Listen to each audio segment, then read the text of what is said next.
drained Ireland of all of the maybe I'd lose the Irish vote. I don't know, but right now, no. I love it. I've been there many times, as you know, yes. And we don't want to do anything to hurt Ireland. We want to, but we do want fairness, and he understands that. No, that's enough, Kelly. Thank you. President, was there anything that the Taoiseach could say to you today that would dissuade you from going ahead and I can't hear.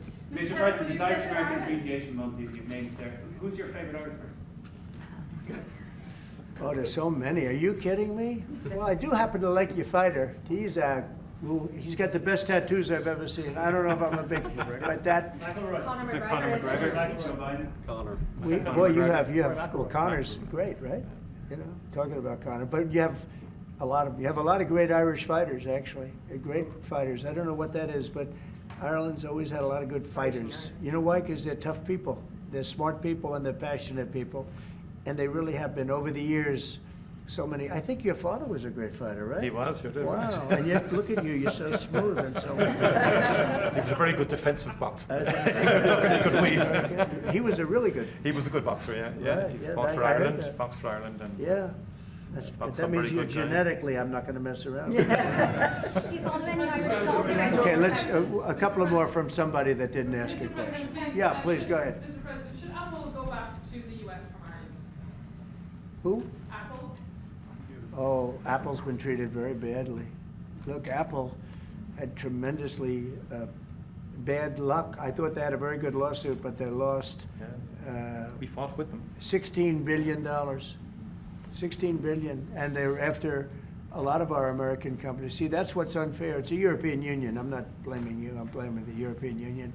The European Union's gone after our companies, and Apple's a great company, and they have to give $16, $17 billion on a lawsuit that I didn't think was a good lawsuit. No, that's not good. No, the European, we have a problem with the European Union. They don't take our farm products. They don't take our cars. We take millions of cars, BMWs and Mercedes-Benz and Volkswagens and everything. We take millions of cars. I said to Angela Merkel at the time, I said, Angela, how many Chevrolets do we have in the middle of Munich? Why, none. I said, you're right, we have none. That's the way it is, we have none. No, I'm not happy with the European Union, I want to tell you. And, and we're going to win that. We're going to win that financial battle. It's a financial battle. European cars, Mr. President? Tariffs on European cars, is that something you're going to consider? Oh, absolutely, I will do that. Mr. Think of it, they have millions of cars coming in, millions and millions of cars. One of probably the largest. Japan's very big too, but and they don't accept our cars. We make great cars. They don't have our cars, but we have their cars. They don't have our farm products. We have the greatest farmers in the world. They don't accept our farm products, so we accept theirs. So, you know, things are going to change unless they do what they have to do. And they know what they have to do. This is not going to be a tough battle. In my opinion, not going to be tough.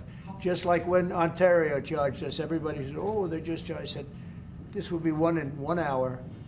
And they announced what we were going to do, and they withdrew their little threat. And what they don't say in Canada is that 270%, have you ever heard that? We have tariffs on dairy products from Canada of 270%, going up to 400%. You never hear that. Canada's absolutely one of the worst.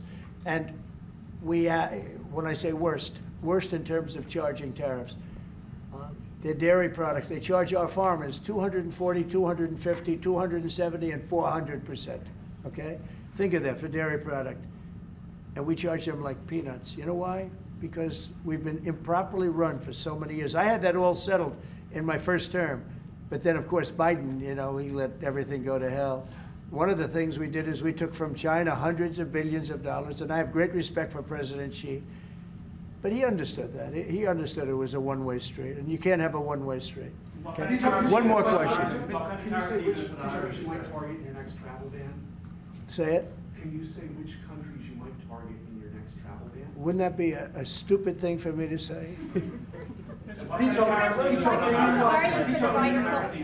said, which countries am I going to target for the next travel ban? Can you believe somebody would ask that question? As part of the... Tariff specifically you're going to put on Ireland? Well, we're going to talk. We're going to be talking really to the European Union. You know, I will tell you this one little, we'll end it with this. So I have a property, a big property in Ireland that you know well. It's one of the most highly rated hotels in all of Europe. It's beautiful. At Doonbeg. It's a beautiful 600 acres on the ocean, and everybody knows it. And we have a beautiful hotel. And I was going to do a project there, a big expansion of the place. This was when I was a civilian, before the presidency, before I even thought about the presidency. But I was going to do a really beautiful expansion of because it does very well. And I got the approvals from Ireland so quickly. They were so professional. They wanted it. You know, it's economic development, it's jobs, it's construction jobs, a big expansion, beautiful expansion.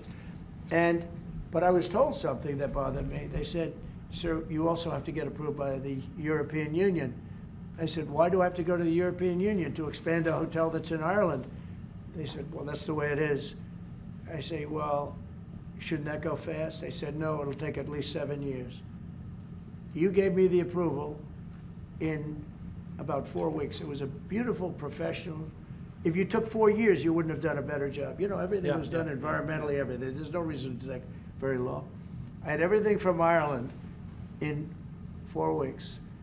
And then I hired somebody. He said the process will be from 5 to 7 years. And I said, oh, really? And then I found out that they weren't playing games. Now think about how bad that is for your country. So that was my first experience with the European Union. And I dropped the project. I just said, I'm not going to do that. I'm not going to go 7 years to expand something. But I have to, I'll hand it to Ireland. You were so professional, so good. But I don't know why. European Union had to approve it. Yeah. And with them, it was deal. And that's the European Union. So it was a very bad experience I had. Just say, President, you have the distinction of being, I think, the only president that has physically invested in Ireland. That's through good. your Doonbeg. And it's been a good investment. And I mean, for anybody, you should go there. It's just stunning. I love this. No, I mean, even if you don't play golf, Yeah, I mean, beautiful. it is a stunning landscape. Yeah. Your people have restored it very well, and our people are going to continue to work with you on that piece to do it all sort of effectively and so on like that. They've had a great relationship. But it is and the local people. My local councillor, Rita McInerney, texted me last week to say, tell President Trump to thank his family for the way they've worked with the local community and for the work that they've done.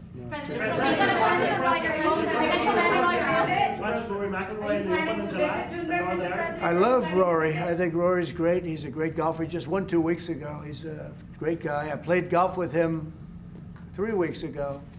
And he's really a fantastic player. He's in good form, too. When he played with me, he played very well, I can tell you. No, Rory certainly is one of the favorites. He's always going to be one of them. He's a very talented guy. He's a very good person, too. Are you planning to visit Doonbeg, Mr. President? I will. I'll get there sometime. I hope soon. In fact, if we meet, we'll meet at Doonbeg. Okay, I would love it. But I hope to be able to get there. Mr. President, does America have a future in NATO? What's that? Does America have a future in NATO? Well, NATO has to treat us fairly. If they pay their bills and if they do what they're supposed to do. When I first got involved with NATO, as you know, they weren't paying their bills. There were 28 countries, and most of them weren't paying. And I got them to pay. And they paid billions and billions of dollars. I made a certain statement that I'm not going to be involved with NATO unless you're going to pay your bills.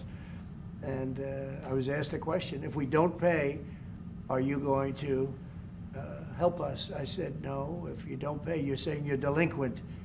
A real estate term. You're delinquent. You're not paying your rent. You're not paying your bills.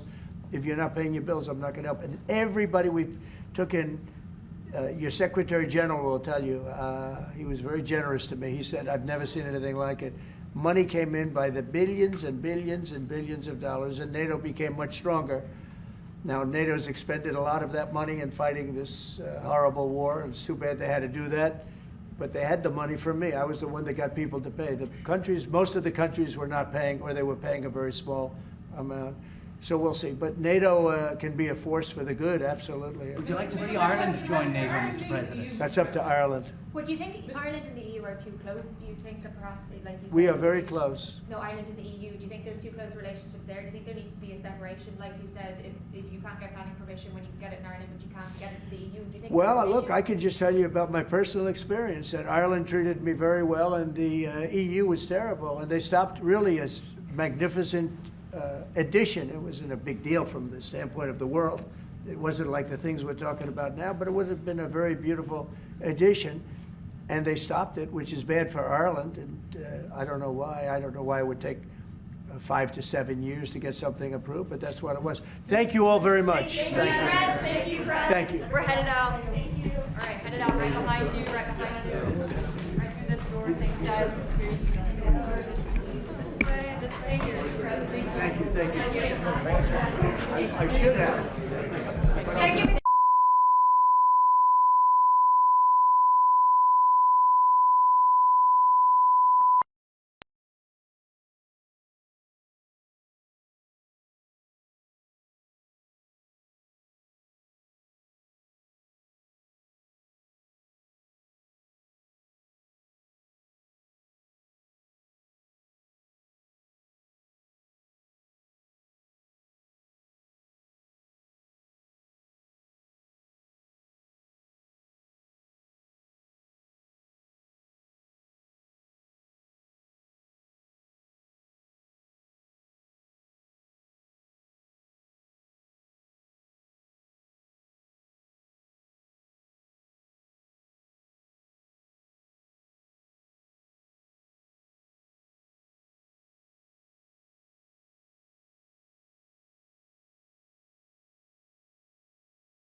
Capital, my friend, I'll welcome you to the podium now, the Taoiseach.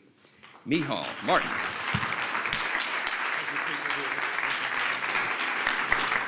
Thank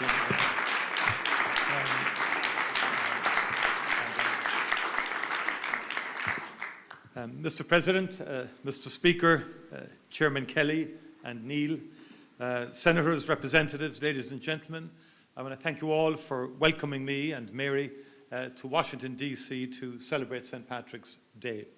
And it is a good feeling to be COVID-free and to be here on that day. But may I in particular say I'm pleased also to be joined with the Deputy First Minister from Northern Ireland, Emma Little-Pengelly.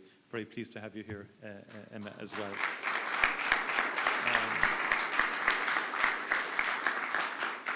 This is a cherished opportunity to break bread with our most steadfast friends. And as has been said, it's now more than 40 years since Speaker Tip O'Neill invited President Ronald Reagan to the Capitol for the first St. Patrick's Day lunch. And thus began a very proud tradition, which I am honoured to continue today in your esteemed company. President Trump, thank you for joining us today to mark our National Day. You are a great friend of Ireland. And by the way, all those statistics that you quoted are absolutely verifiably true. Okay. I also know, President, that there's one small corner in the west of Ireland, a beautiful and remote part called Doonbeg in County Clare, which holds a very special place in your heart. And we hope to welcome you back to our small island and indeed to these particular greens very soon. Speaker Johnson, once again, you have graciously gathered our dear friends in this august house to mark St. Patrick's Day. You too are a true friend of our nation. We thank you for your hospitality in what is a very busy week for you. For centuries now, America has been a place of welcome and opportunity for Irish people. Our nation's green has been threaded through the rich tapestry of the United States by almost 32 million Irish Americans. Their forebears left a very different Ireland to the one we know today. Many were fleeing the grinding poverty and terrible hunger which blighted Ireland in centuries past. They left in desperation, but also in determination to forge a brighter future for their children. They channeled that commitment into building stronger communities and ultimately a stronger nation, this great nation. Many of their descendants are with us today, true friends of Ireland, who continue to work tirelessly for a future of peace and prosperity on our island. Indeed, we need look no further than the co-chairs of the Friends of Ireland caucus. Our dear friends, Congressman Neil and Congressman Kelly's bold leadership and vision unites Irish-American members from both sides of the aisle through the Congressional Friends of Ireland caucus. Throughout our troubles, the Friends of Ireland, Republican and Democrat alike, held fast to a vision of Ireland not marred by violence or terror. You worked unrelentingly to realise that fragile hope. You stood shoulder to shoulder with us, no matter how fierce the challenge, and there were many such challenges. And it is that same determination that together we must devote today to today's conflicts in the Ukraine and in the Middle East. And our shared history teaches us that peace, however elusive it may sometimes seem, is achievable. Its promise remains within our grasp. Mr. President, we are forever grateful for the United States' contribution to transforming our island, and we wish you well in the efforts that you are making to bring peace to the Ukraine and to the Middle East and further afield. We thank you for your leadership and indeed your ongoing friendship to Ireland. Thank you once again for joining us today. Thank you, Mr. Speaker, for your gracious hospitality, and thank you to our dearest friends in this room. A very happy St. Patrick's Day to you all. As we might say in Gaelic, go raibh míle maithagah agus banachtaí na éile pádraig oraibh go léir. Go raibh míle maithagah. Thank you very much indeed.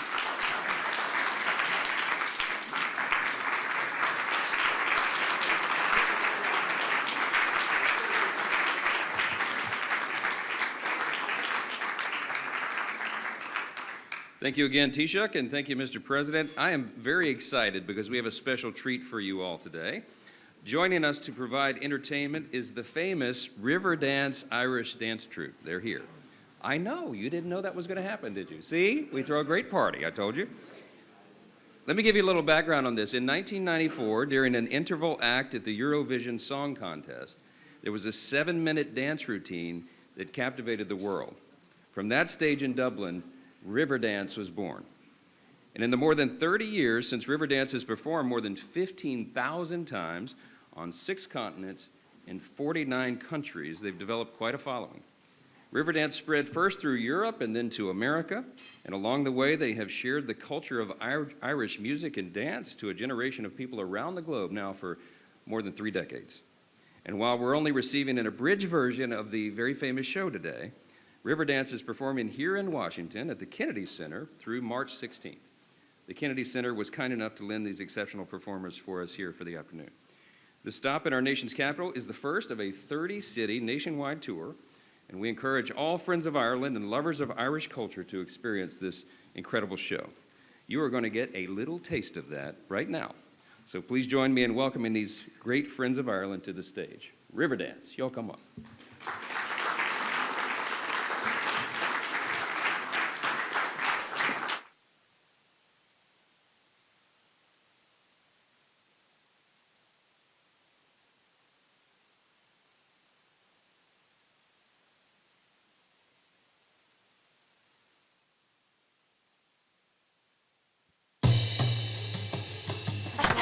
Tears are coming on her, a thousand tears are coming on her, and she was stuck on dancing, she was stuck on dancing, and her muddied name was Mississippi, Mississippi, on Olivia, Mississippi, Mississippi, on Olivia, River, Sippy, River, Sippy, on Olivia, River, Lippy, on Olivia.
one. Hallelujah.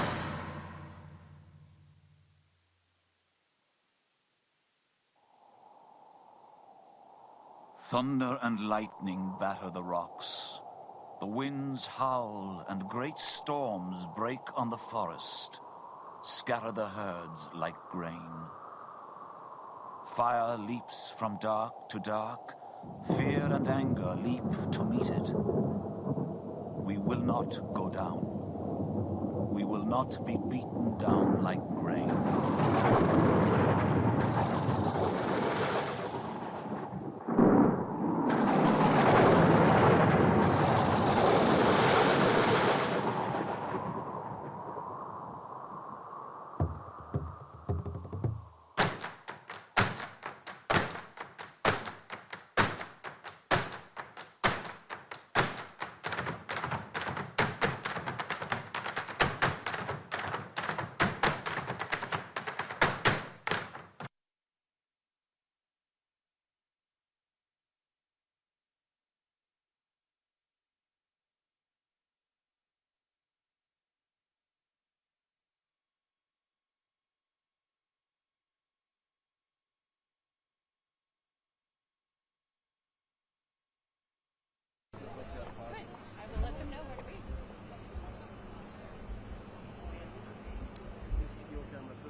this freshman.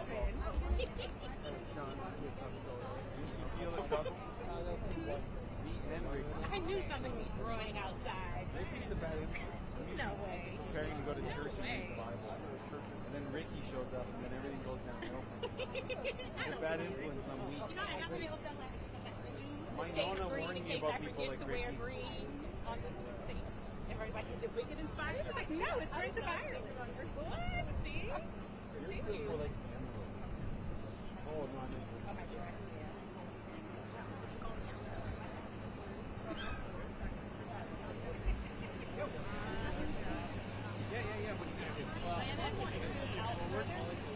Does any of you guys want to move forward to Smith? Yes or no?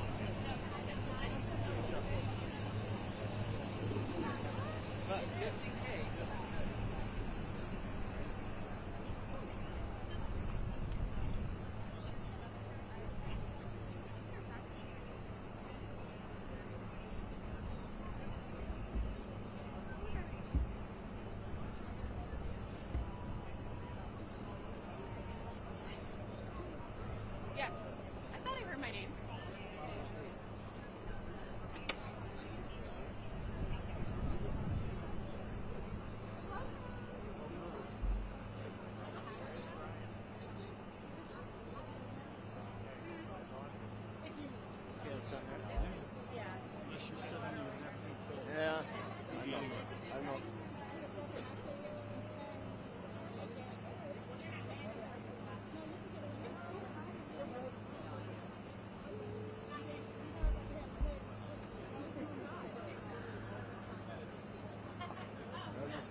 Arctic.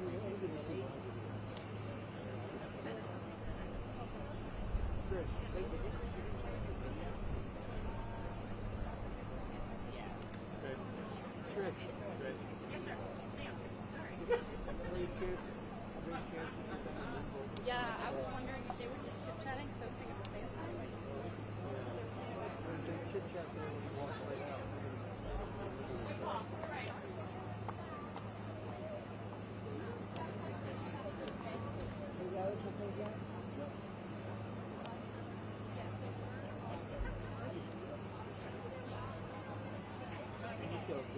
Thank you.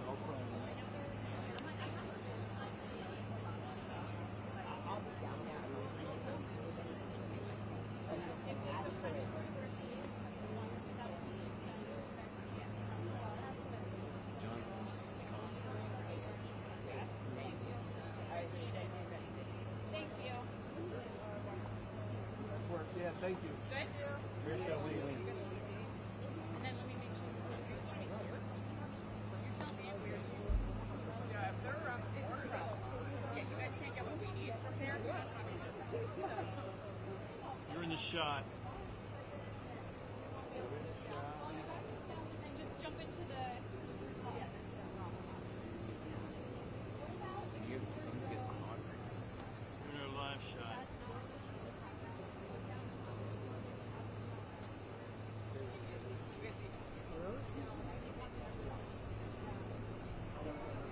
That's in our live shot.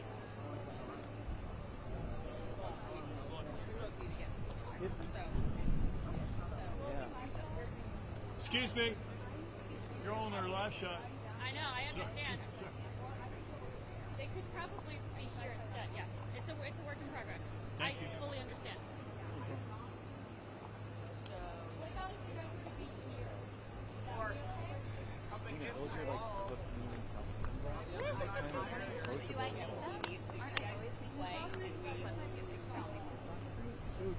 Whoa, that's even worse, guys.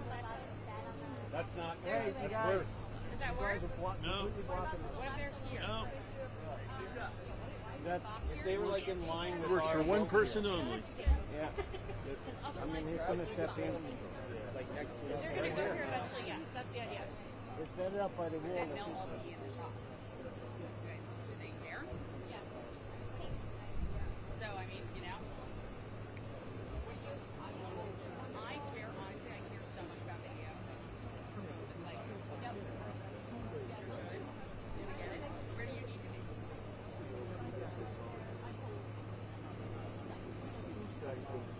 Yeah. Thank you. Right.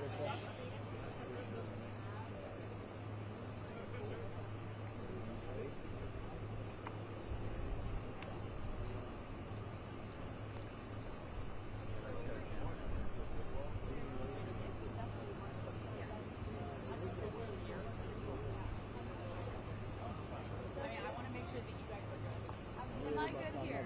Yeah. Okay. I think a majority. Are you all good if they are right here? Good. Yeah. Everybody I would think behind her. Everybody needs to be behind her.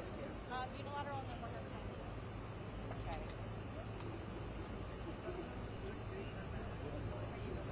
So congressional press.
good.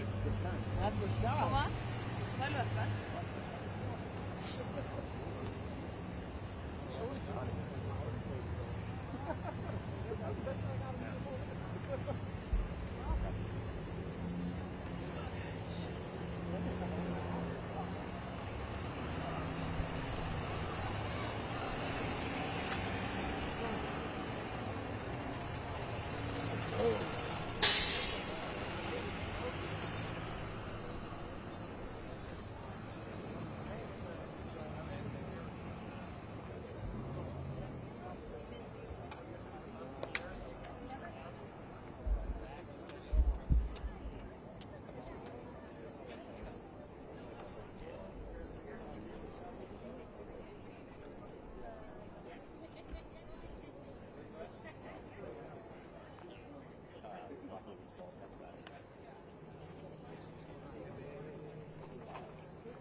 Sorry, Greg, didn't mean to stick it in.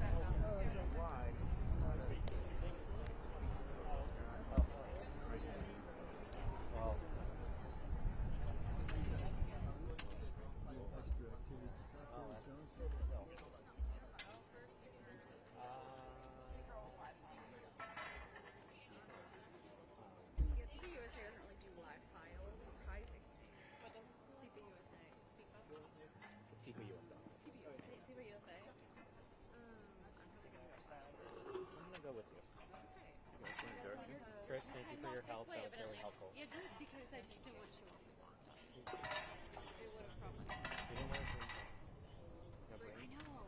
Well, it's early. Yeah. It's not. That's why I did it. That's why I chose purposely not to. Oh. Yes. But definitely I do.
Ladies and gentlemen, the President of the United States, accompanied by the Taoiseach of Ireland and Mrs. Martin.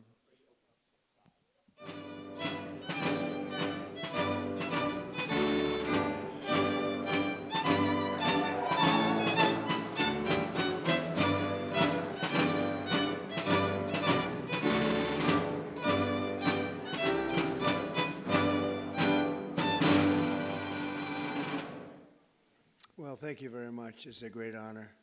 Great people. A lot of Irish friends right there. A lot of very, very good Irish friends.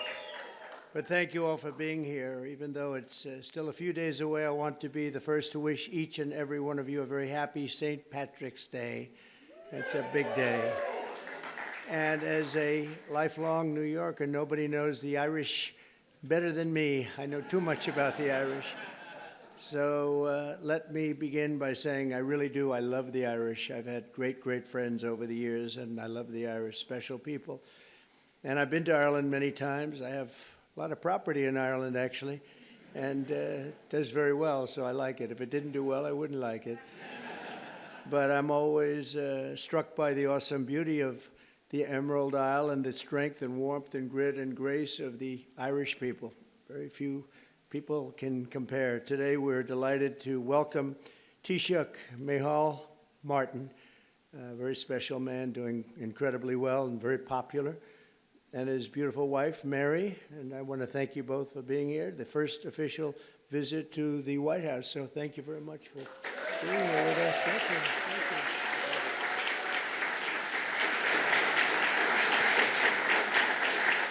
I also want to extend a special welcome to Ireland's ambassador to the United States, Geraldine Boom. And you, where are you, Geraldine? There you are, Geraldine Byrne Nation. And you're going to be working with this gentleman right here. He's a very great golfer, one of the best golfers that you'll ever see. He'll be playing golf all day long he'll take clients out to play golf, but he's won many, many club championships. And Ed Walsh, congratulations. Great, great. Going to be great.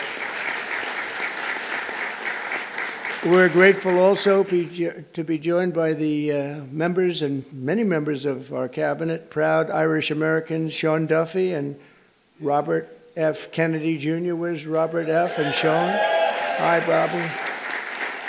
I knew that, let's see, Duffy we knew and Kennedy we knew. Some of you I wasn't as sure. Pam Bondi, I don't know. Are you Irish? Are you Irish?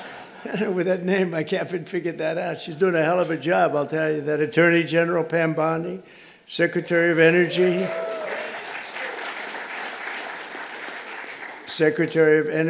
Chris Wright. And you're doing a good job. You see the oil is going down. It's going down. $65 a barrel today.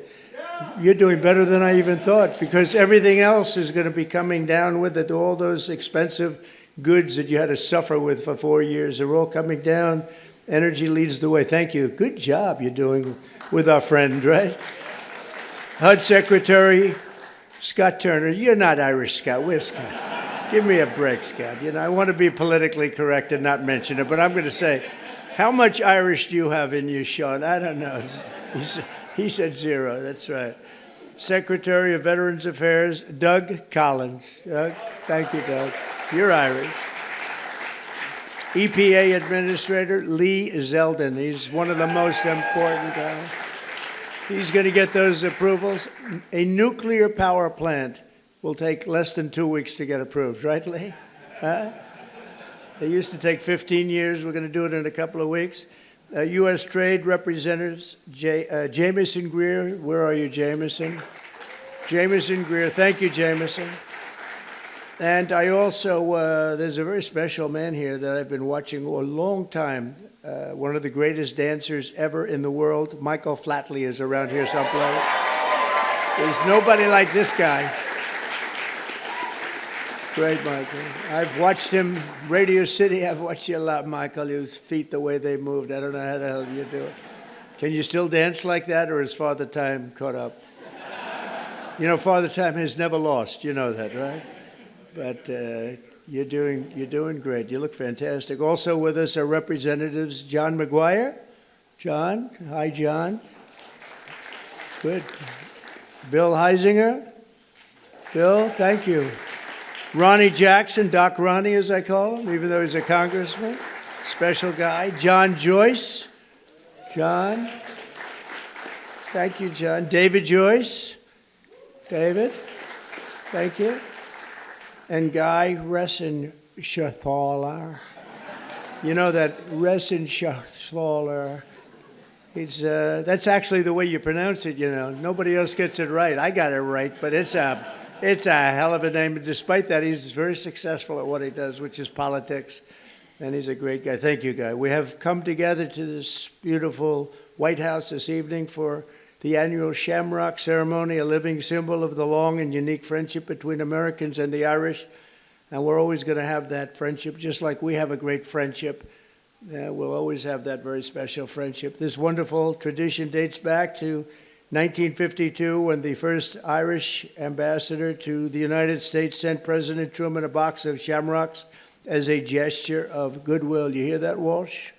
The first. You're not the first. You're, I don't know what you are. What number are you? Do you have any idea? It's been a long time, right? Let's see. I could figure it out pretty easily. The bond between our nations is the old America itself, and it is as old as our country. So many Irish volunteers risked their lives in the American Revolution, and George Washington described Ireland as, quote, the friend of my country in my country's most friendless day, meaning Ireland stuck with us when we were not doing so well, when it was looking pretty bad. Irish heritage gave us the boldness of Andrew Jackson. I didn't know Andrew Jackson was Irish. The brilliance of F. Scott Fitzgerald, Henry Ford, and Walt Disney, and the leadership of the late, great President Ronald Reagan.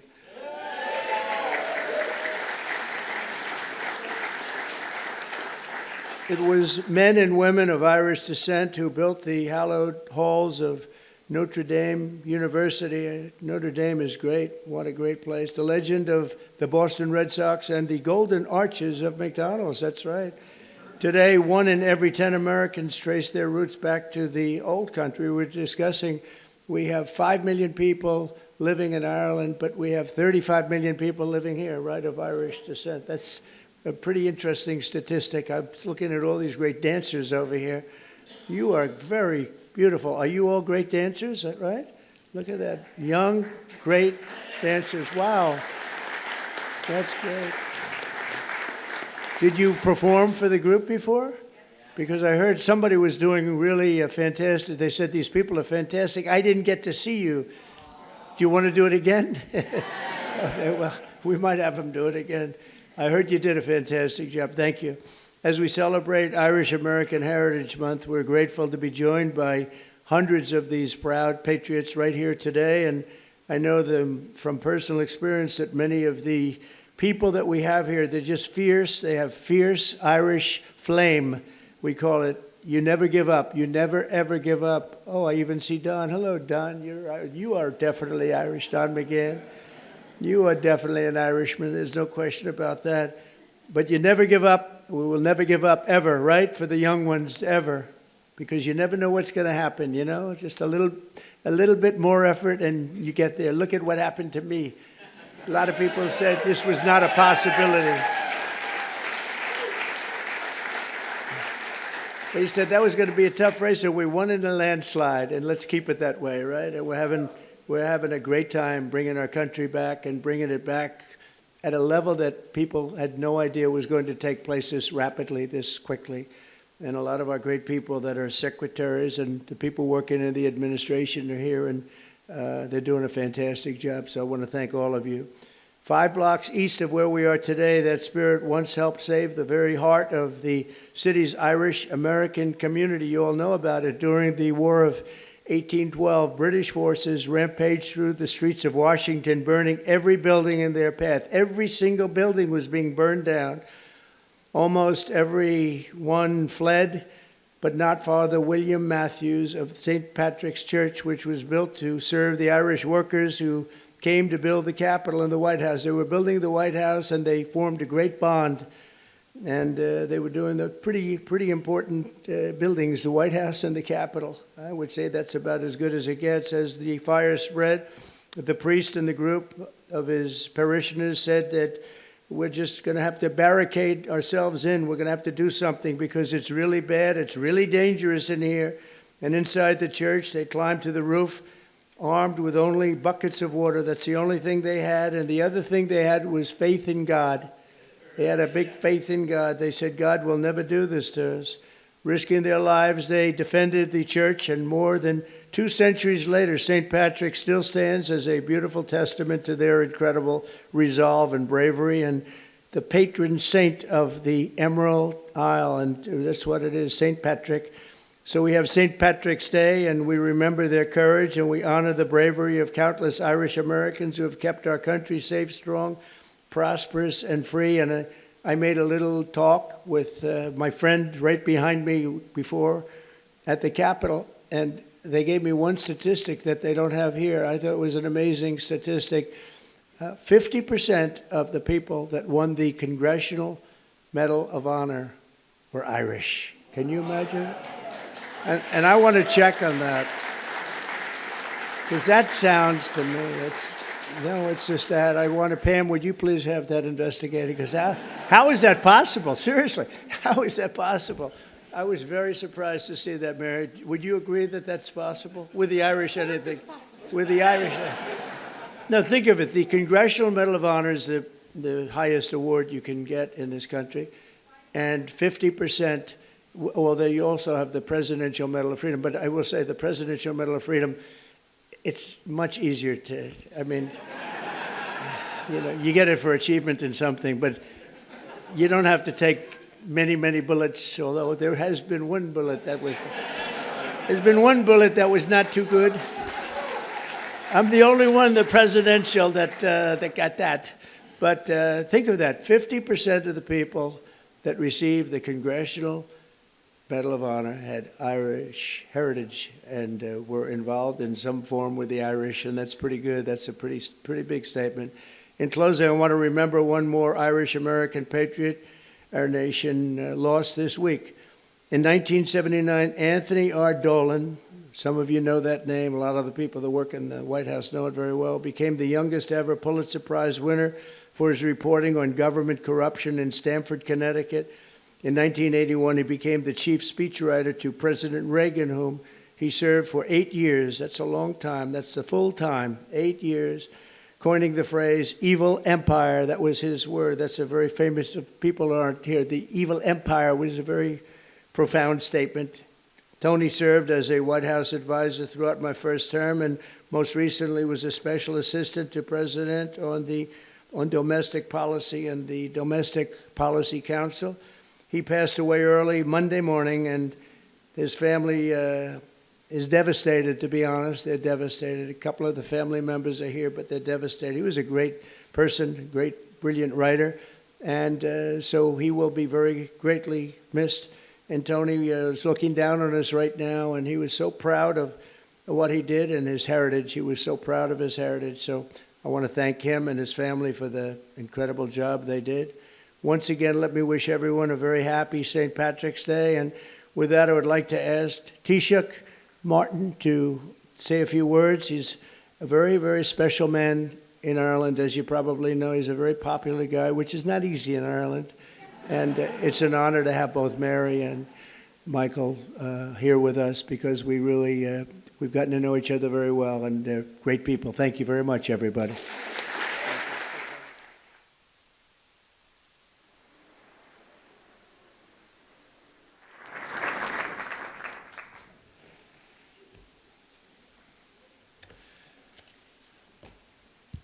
President Trump, distinguished guests, it is a singular honour to represent the people of Ireland as we gather to celebrate St. Patrick's Day. The time-honoured tradition of the Shamrock Bowl ceremony is an important moment to reflect upon the relationship between our two countries. Mr. President, as you said on an earlier St. Patrick's Day, and I quote, "Through trial and triumph, ups and downs, thick and thin, the extraordinary Irish people have stood by America's side, and America will always stand by theirs." Our peoples have stood side by side for a long time. And next year, the United States marks the 250th anniversary of the Declaration of Independence. Of the 56 signatories of that historic document, 3 were born on the island of Ireland, and many others were of Irish descent. Since then, Irish America has been at the heart of shaping this great nation. The ideals of liberty, democracy, and equality of opportunity forged in this country did much to inspire Irish independence. Our histories are interconnected because our people are interconnected. Today, as the President has said, more than 30 million people claim Irish ancestry in the United States. Those who came to America seeking refuge from poverty and hunger at home worked hard. They helped build the railroads that connected this country and the skylines that defined it. Others served their communities and their adopted home as firefighters, teachers, nurses, doctors, policemen, and soldiers. Irish people can now be found in almost every industry and community across the United States. Mr. President, Irish Americans have lived the American dream.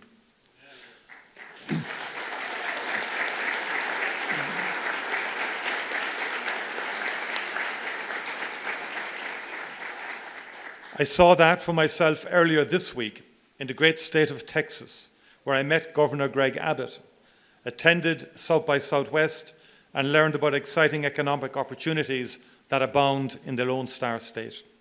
I met with Texan-based companies using Ireland as a gateway into the European market, as well as the Irish companies investing in and buying from Texas. All across the United States, men and women go to work every morning in Irish-owned companies. These companies play a key role in the US economy, operating in every sector, in every state. Some of your great American manufacturing companies count Irish buyers as their top client, with order books worth many billions of dollars supporting the jobs of thousands of fantastic American workers. Ireland is now in the top 10 as a source of foreign direct investment in the United States. Not bad for a small island.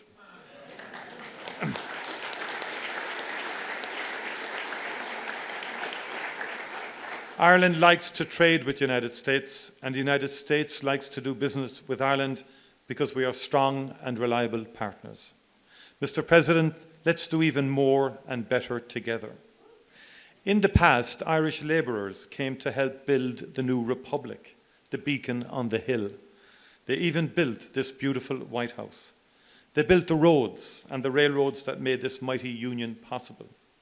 Today, Irish companies are building the infrastructure connecting the United States in the 21st century. Throughout our great shared history, Ireland has played a role in bringing America closer. In doing so, we've been proud to help make this country great. Mr. President, American companies continue to invest in Ireland, where our access to the European market, talented workforce, and consistent and stable business environment makes us one of the best places in the world to do business.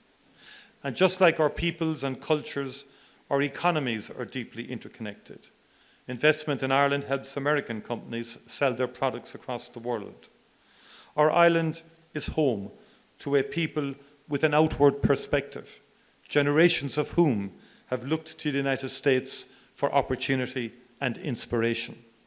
We've built prosperity through free and fair trade with partners all over the world, and particularly here in these United States. Let us continue to build on that foundation, bringing ever-growing prosperity to both our great peoples. Let us continue to work together to make sure that we maintain that mutually beneficial two-way economic relationship that has allowed innovation and creativity and prosperity to thrive. Mr. President, on St. Patrick's Day in 1981, in this House, President Ronald Reagan spoke of a just and peaceful solution to the conflict in Northern Ireland. And that was the start of an extraordinary journey. 17 years later, after enormous effort and commitment and dialogue and disagreement and sheer perseverance, we signed the Good Friday Agreement. We signed a just and lasting peace into being. And the United States of America was at the very center of that magical moment of hope and inspiration. Successive presidents, Republican and Democrat, cared enough to put in the late nights, the persuading, the cajoling, the negotiating, the encouraging, the influencing. And Mr. President, 3,720 people were killed in that conflict, and close to 50,000 people were injured. In per capita terms, that's many millions of Americans. And just imagine that for a moment in terms of the scale of what happened. It was the support of the United States of America that was essential in bringing that to an end. One of the greatest achievements of American foreign policy, with heartfelt commitment from both sides of the aisle. The story of peace in Ireland is one that we wrote together. We know building peace is a difficult and painstaking task, but when the mighty United States of America puts its shoulder to the wheel, there is no mountain it cannot move.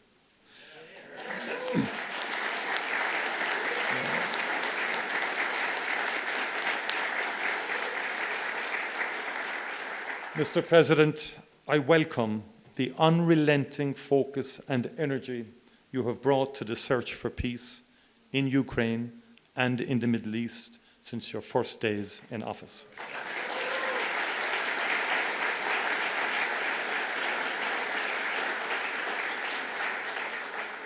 In my view, there is nothing more noble, President, than the pursuit of peace, and this is what you are doing.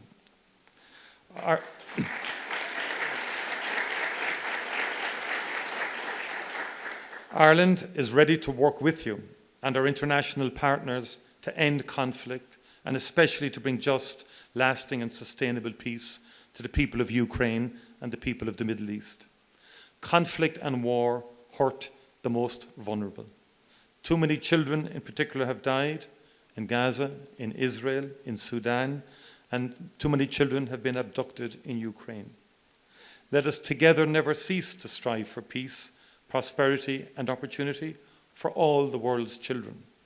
That would be an extraordinary achievement for the transatlantic relationship and an extraordinary legacy for the ages.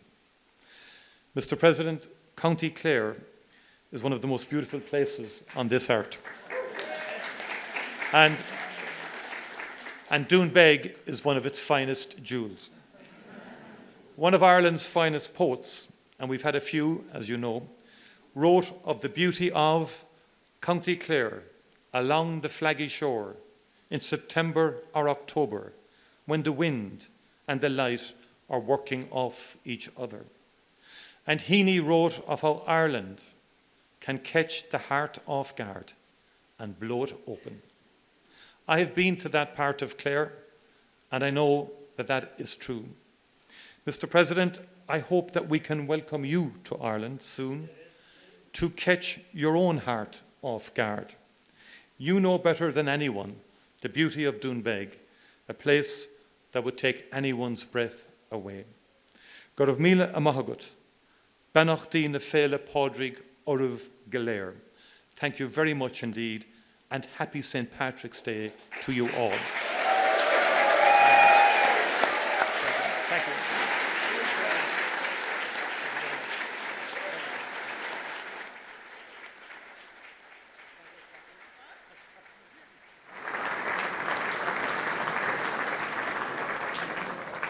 Time-honored tradition, I'm going to present a bowl of Shamrock to President Trump.